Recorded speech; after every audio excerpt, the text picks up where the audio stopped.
Hello and welcome to ACTV 20's Health Matters. I'm Dr. Erich Parks, and today I have a guest with me that's going to be really fun to listen to. Dr. Sandro D'Amico is a practicing naturopath in Auburn, and he's going to be talking with me a little bit more about what constitutes and helps mental health. So I'd like to introduce Dr. Sandro D'Amico. Good to be here, Eric. Welcome. Thank you. So tell us a little bit about yourself, about your education, what got you into the field. Okay. Well, for people who don't know, a naturopathic doctor is basically a licensed primary care doctor in the state of California. However, rather than prescribing pharmaceutical medications and doing the things that conventional doctors do, we focus on using natural therapies such as diet, herbs, nutrition, and a whole host of other therapies to help patients rebuild their health. So a naturopathic doctor is not only using different medicines than a conventional doctor does, for the most part, but we're also really coming from the standpoint that the body is designed to be healthy. It knows how to be healthy. It wants to be healthy, and it's trying to be healthy.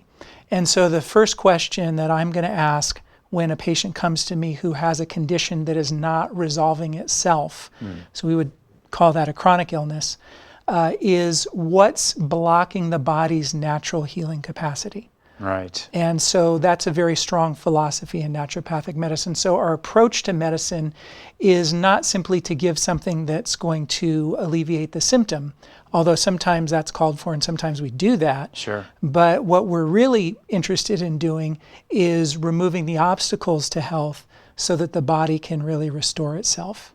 Mm-hmm. Now, did you have an experience when you were younger or something that drew you into the natural healing arts? That's a good question. I don't know quite how I got into the natural healing arts. I did gravitate to it fairly early. When I grew up in San Francisco, and when I was 19 years old, I got the idea in my head that it would be a good idea to learn how to meditate. And so I found a yogic school or a yoga school, and they had meditation classes, and I was too afraid to go to a meditation class, so I went to a yoga class first. Okay. And did yoga for a while and made sure they weren't, crazy wackos, which they weren't.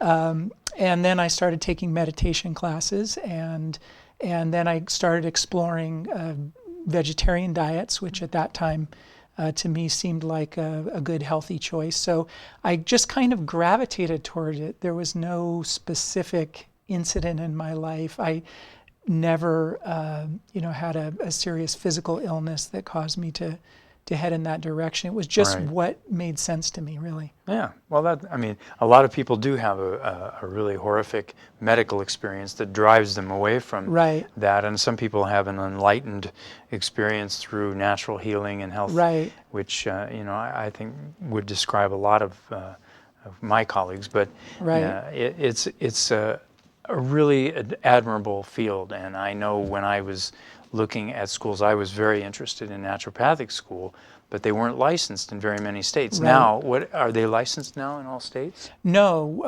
and I don't know the exact number, but it's about 16, maybe 17 states. Okay. Yeah. But California is definitely one of them. California is one of them. Yeah, California was licensed in 2004. Right. And that's when my wife and I moved here and started our practice. I see. So when did you go to school, and how long have you been in Auburn?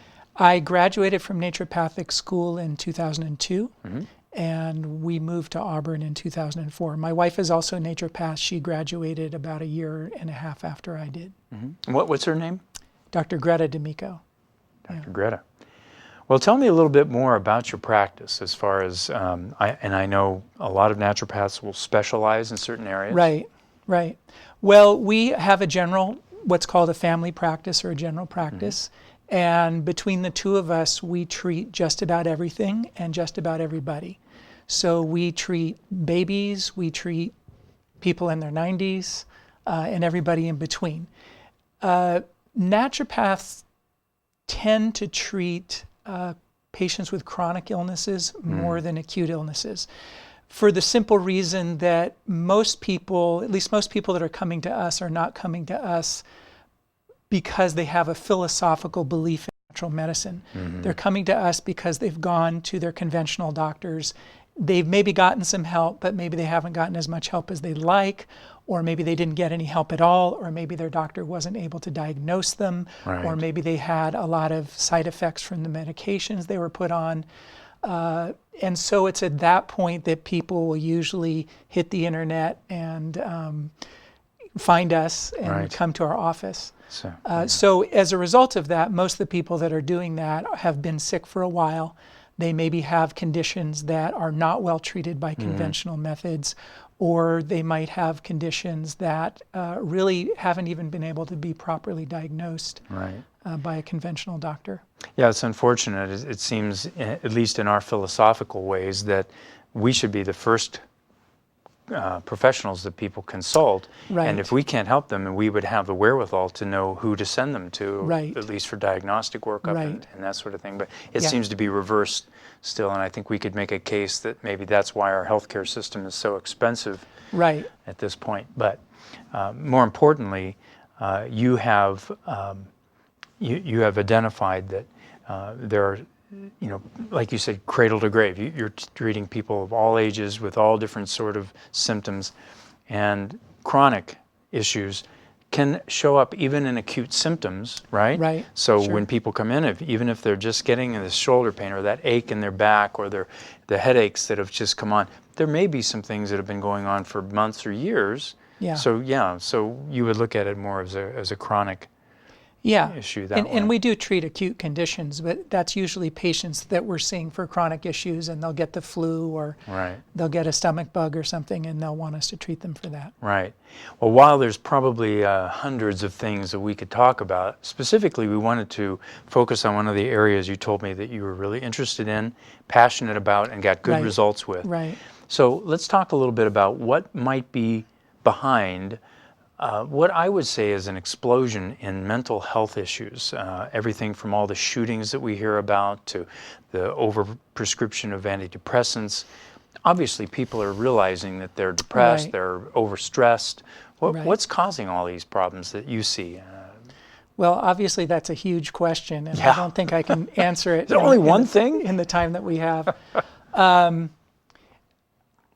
I think we can look at that from a number of different angles, and I can really only answer it from my viewpoint and from my experience and from the way that I tend to look at the world. For one thing, the world we're living in has changed radically certainly in the last 100 years, but even more so in the last 500, 600, 700 years.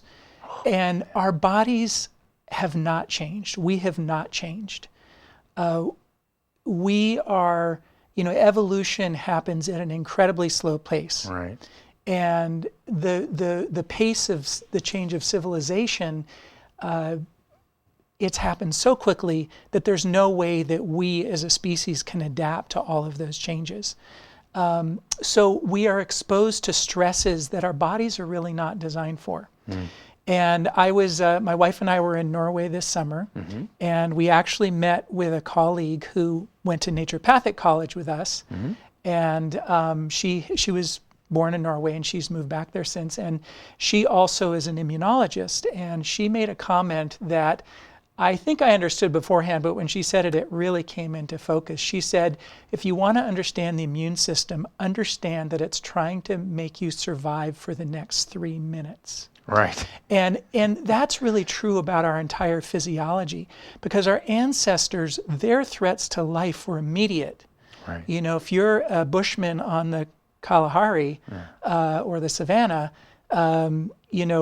you're going along having a beautiful day, the sun is shining, and then all of a sudden a lion is there or a rhinoceros is there. You've got a few minutes in which you're going to live or die. And our physiology is designed for those kinds of stresses, and it does very well with those kinds of stresses, but it doesn't do well with worrying about your 401k or worrying about global warming or all of these issues that we have created that are they're murky. We don't understand them. They hang over us. They're there day in, day out, and that's just one of the issues that I think that has had a huge effect. Another thing is our diets have changed dramatically. We were eating nuts and berries, and now we're eating fast food takeout, and even if you're eating a relatively healthy diet, we're not eating anything like what our ancestors ate. If you eat meat, the meat you're eating has been raised and processed in a way that's very different than what a wild animal, the nutrients in, let's say, a wild bison. Right. Versus or a duck or a deer exactly or something any like kind that. of animal. The third thing is human beings have invented over 70,000 chemicals that were never seen in nature before. And most of these have not been tested for safety. Some of them have been tested for safety, probably not as much as they should have, but our world is awash in these things. Right. And our body just don't know, these are foreign substances. If you consume some vitamin C, your body knows what to do with that because human beings have been consuming vitamin C through their food as long as human beings have existed. But, perchlorate or PCBs or phthalates or all of these, chemicals that we've created, our bodies don't know what to do with these things. So you have outlined which sounds like, and I could summarize maybe in just saying the lack of ability to adapt to all the changes has led to some fairly creative ways by the body to try to adapt. Yeah. But like you said, our short-term situation where the short-term solution for stress is trying to be used for long-term stresses. And so Right. what we're seeing, and again, you've identified an emotional capacity there and a nutritional capacity, and also a chemical, a physical capacity. So all those stresses then can cause us to lose the ability to adapt to the stresses that we encounter next. So in getting back to the mental health aspects, I can understand, and I think our audience would definitely understand, that these kind of things that we're experiencing from toxic level, nutritional, emotional stresses, physical stresses, will definitely affect us mentally and emotionally. Right. So tell me a little bit about, say I came to you and I'm just really stressed out. I've got a lot of symptoms that I think are not even related, but how would you help me understand that? Right. Well,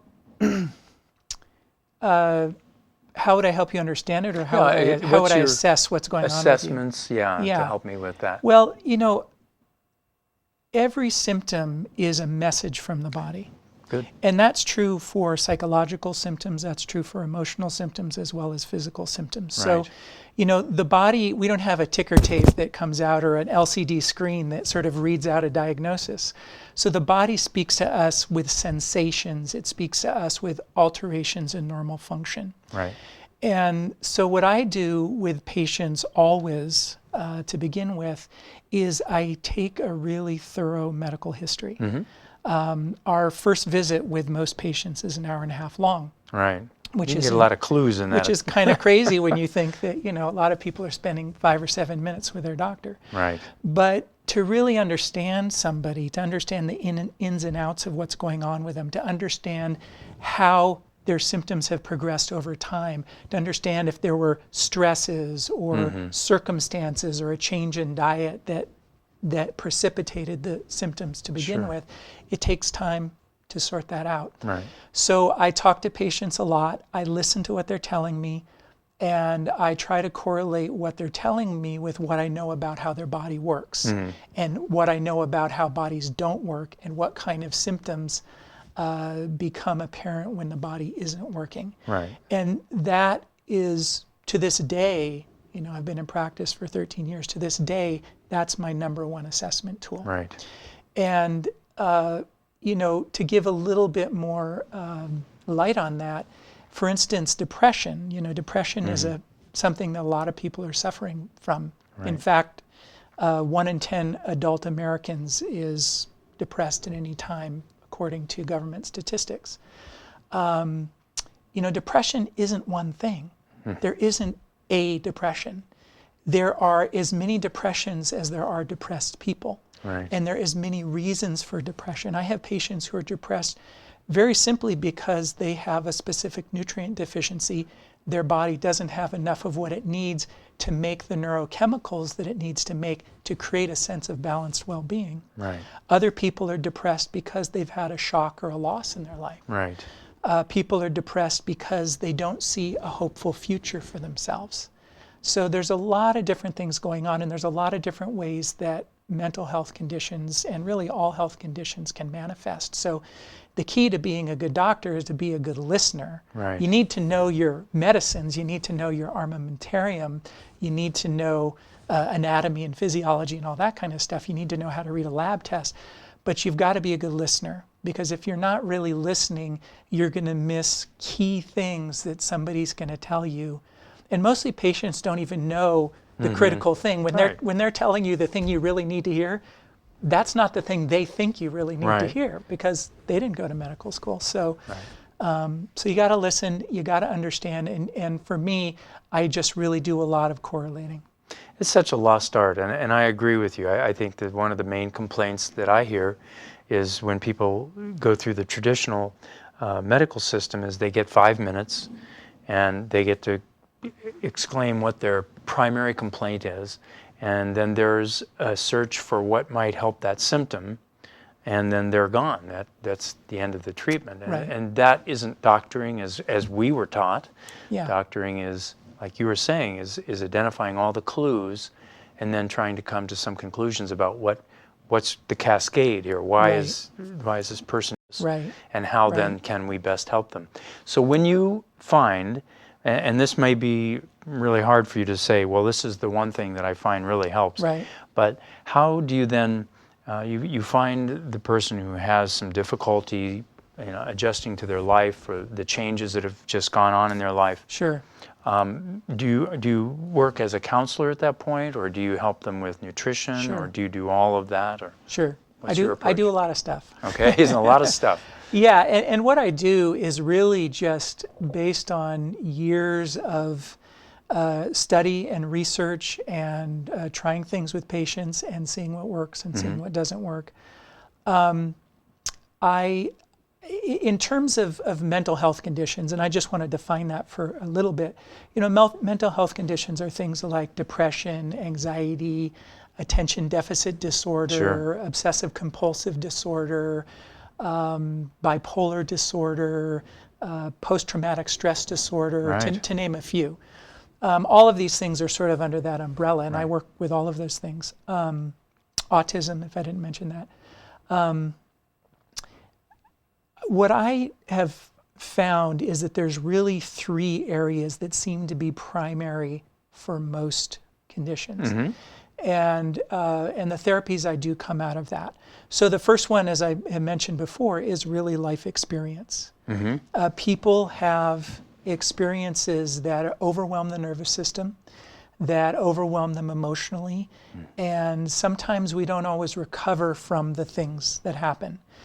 Sometimes those things can be very subtle. Sometimes they can be like being hit with a ton of bricks. But our nervous systems are learning through experience and changing through experience, and who we were at birth is very different, obviously, than who we are at age 30 or 40 or 50. So there are therapies that I do that help the nervous system to relearn how to be its natural, unencumbered self, is about the best way I can think of saying that. One of the things I do is a therapy called self-regulation therapy. This was developed by 2 neuropsychologists in Canada. I spent 2 years training with them, and it's based completely on research of how the brain works. It's based on an understanding of the concept of psychological trauma and how trauma impacts the nervous system and how the brain is naturally designed to recover from that trauma, and the reasons why we don't tend to recover from that trauma on our own. So that technique would also tell you what isn't working right. In other words, what's blocking the brain's ability to overcome or to cope with. Yeah, absolutely. Okay. And that's a great technique, and the patients that I do that with love it. It's a life-restoring technique.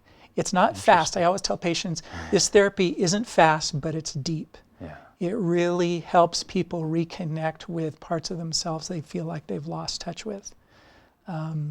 Other things I use a lot of nutrition. Nutrition is incredibly powerful as far as the mind is concerned, both in terms of diet, and there's many ways in which diet has an impact on what's going on with our emotions, with our sense of stress or relaxation, even with our sense of hopefulness, our sense of positiveness about ourselves versus a sense of pessimism. There's issues with people who are not getting enough of the macronutrients, which are your proteins.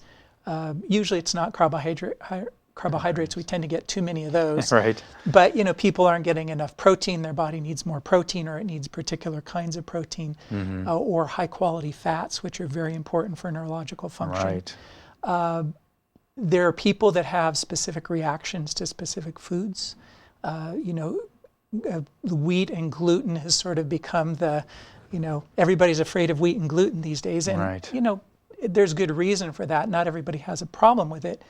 But wheat and some other foods, when they're digested, they produce compounds which have drug-like effects on the brain. Right. It's part of why we crave them. And don't those also affect the biome, the gut population of bacteria and so forth, which also produce chemicals and nerve transmitters and, and affect our emotional state? Right, absolutely. So I work a lot with diet, but I also work with specific nutrients, because specific nutrients are driving the internal chemical reactions that can create balance or imbalance. Right.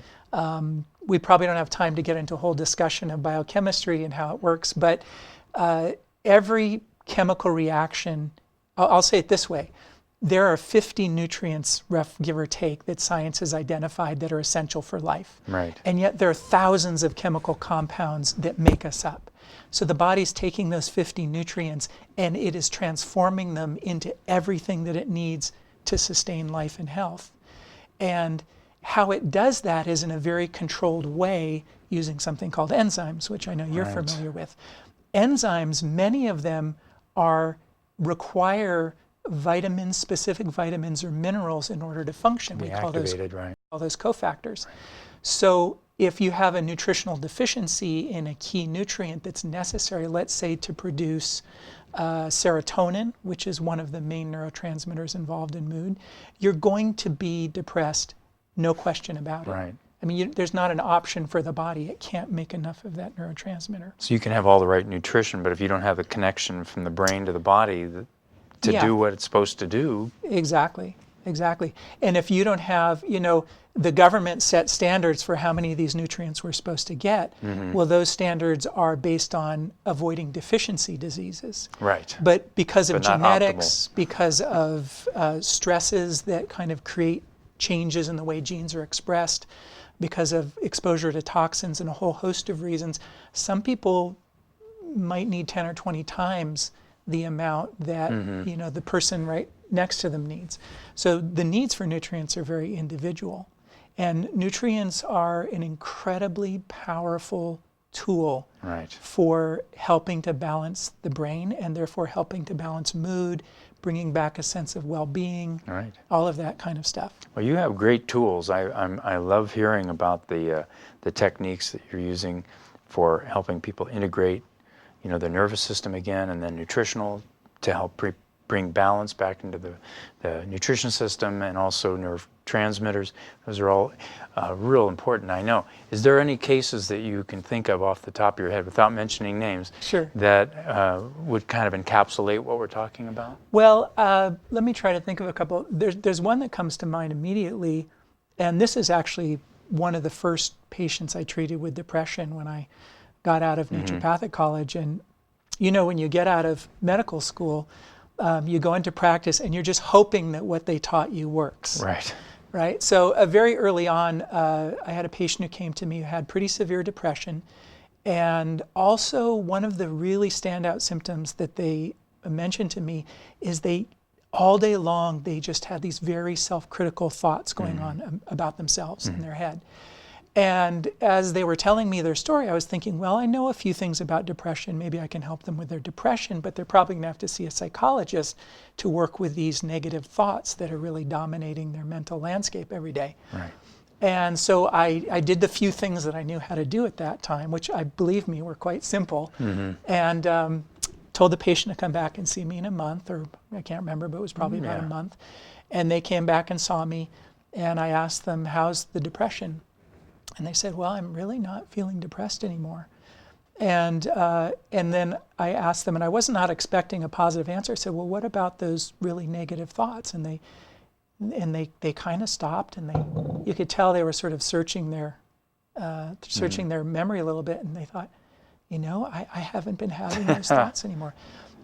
That was one of the things that really impressed me about nutrition and mental health, because not only had their mood change, but the very thought processes that were dominating their mind every day changed. And I didn't do counseling. They weren't seeing a counselor. Right. I didn't tell them to do, affirmations. It was just a few simple nutrients. It happened to be the right set of nutrients for that person. So that's one thing. That's what they call an educated guess then. Yeah. More recently, and this has been an exciting development for me, but more recently, I've been treating more patients with behavioral disorders. So kids that have violent outbursts, or kids that are oppositional defiant, people that are, breaking things. They can't control their temper. And I have seen some very powerful results with that as well. And I've seen some families being reunited with that, because obviously when you have a child who is constantly fighting with the parents and constantly... It just tears families apart. It tears families apart. Yeah. And so that's been really a wonderful thing to see. Well, I can tell that, when we get into mental health, there's just, like you were saying earlier, there's just so many things that come into play that create these dysfunctions that, guide your hand in helping them along. And I know you work with other professionals too. So I would encourage our audience to please consider, if you have any issues that you want to discuss, seek a professional who doesn't focus on the drugs and the dissociations first. See somebody like Dr. D'Amico here who can help you, look at the whole picture and try to get from the top down instead of inside out. Yeah, and I'd like to say, I don't know how we're doing on time, but I'd like to say we're out. Yeah. Can I say one more thing? For the next time. No, but go ahead. Well, just very quickly, I mean, I'm not opposed to conventional medications when they work. I can tell you my experience is that I see a lot of patients who are on antidepressants or on anti-anxiety medications, and I don't necessarily take them off those medications initially. Nutritional therapies, the kinds of therapies that are available with natural medicine, often go way beyond what the conventional therapies can do. Well, thank you very much for your time and your wisdom, and I'm hoping that people will come to you and get some good information that can help them and their families. Thank you again, Dr. D'Amico. Okay, well, thanks, Eric.